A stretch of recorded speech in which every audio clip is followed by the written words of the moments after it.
Hello and welcome back to the Librarian of the Rings. Today we're going to be talking about whether the Tooks are the Hobbit parallel to the Dúnedain.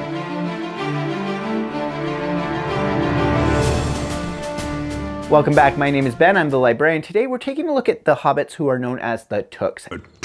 And whether or not they are parallel to the Dúnedain. Now, you'll remember that the Dúnedain are the people that Aragorn is part of. So they're preserved in the north as the Rangers, and also preserved in the south in the line of Denethor and Faramir and Boromir. So they are the descendants of Númenor. And what's important to remember about that is that they have elvish blood. There were a couple of unions of elves and men in the First Age, and that bloodline has passed down until it gets to Aragorn. And because of this, the Dúnedain have particular character traits. They are more noble than other men, they are taller than other men, they are leaders and kings of men. And so you see this really come out in characters like Aragorn and Faramir, and also in Prince Imrahil, who is a lesser known character in The Lord of the Rings, but he's Faramir's cousin. He is from Dol Amroth, and there's a rumor or a story that an elf and a human got married in Dol Amroth, and that's where his line comes from. So he actually has almost a closer connection to elves in some ways, and that's part of the reason that he's known as Prince Imrahil the Fair. Now, this elvish blood is really important in the establishment of the Dúnedain. Tolkien tended to write things in parallels, so he loves to kind of revisit the same story or the same trope or the same themes over and over again in his writings, and he recycles a lot of things kind of throughout. We see this in the stories of a human and an elf falling in love. So we have a couple of them in the First Age, but then by the time we get to the Third Age, we have Aragorn and Arwen, which is probably the best known one for readers of The Lord of the Rings. The question is there a parallel to that amongst the Hobbits? And the answer, I think, is yes. It's found in the Tooks. Fool of a Took. It's important to remember that our view of Hobbits is a little bit skewed from the perspective of Lord of the Rings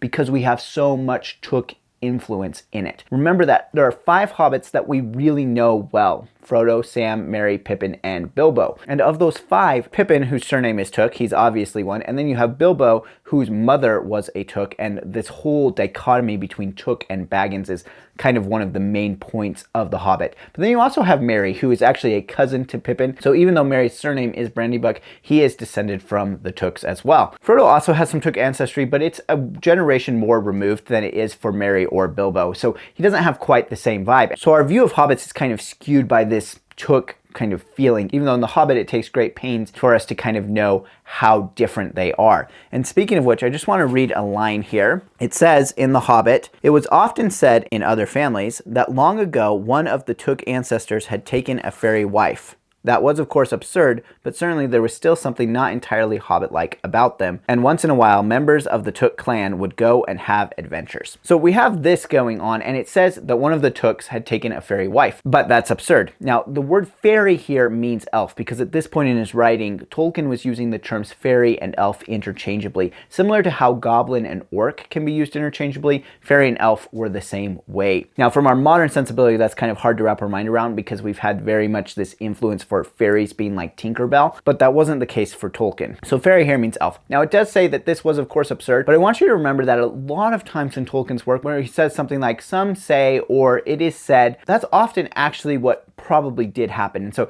this seems very likely, given the way the Tooks act, that way back in their ancestry, they actually do have elvish ancestry. Now, there was a lot of controversy around elf-dwarf relationships during the time that the Hobbit movies were coming out because of the Tauriel thing, but we know for a fact that elves and humans can get married and that it does happen. And we also know that hobbits are not actually a distinct race unto themselves. They aren't separate children of Ilúvatar or anything like that. They are descended from men. So they are, in fact, humans. You are, in fact, human.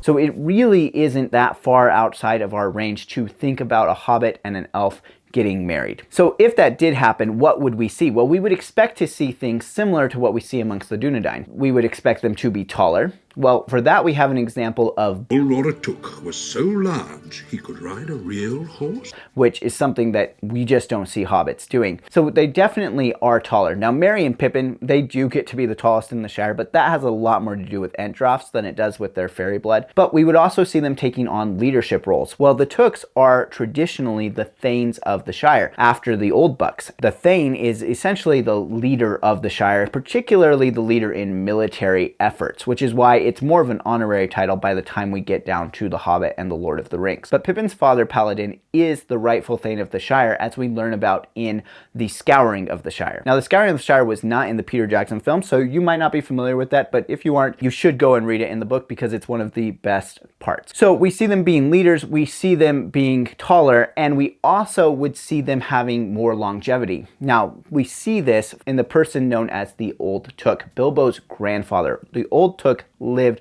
longer than any other hobbit that we know of, except for Bilbo, who was very interested in being able to pass the Old Took in age. Now, Bilbo, of course, has long lived coming to him through his mother's side, who was the daughter of the Old Took. But he has the advantage in passing the Old Took of having the ring, which greatly extends his life. Now, that's one of the reasons that Gandalf isn't super concerned when it appears that Bilbo is going on living longer and with more vigor than other hobbits, because he kind of has it coming to him through this Took side. So some of these major things that we see the elf blood contributing to in men, we also see amongst the Tooks in the Shire. And this leads me to believe that Tolkien was really writing a parallel here, that there was a Took somewhere along the line that did have a fairy wife. This contributes to the adventuresome nature of the Tooks. And amongst the three Tooks that we know best, Bilbo, Pippin, and Merry, we see this adventurous spirit. Frodo and Sam, while they get a lot of the focus in the story, and they are certainly on an adventure, they are much more driven by duty than they are by a sense of adventure.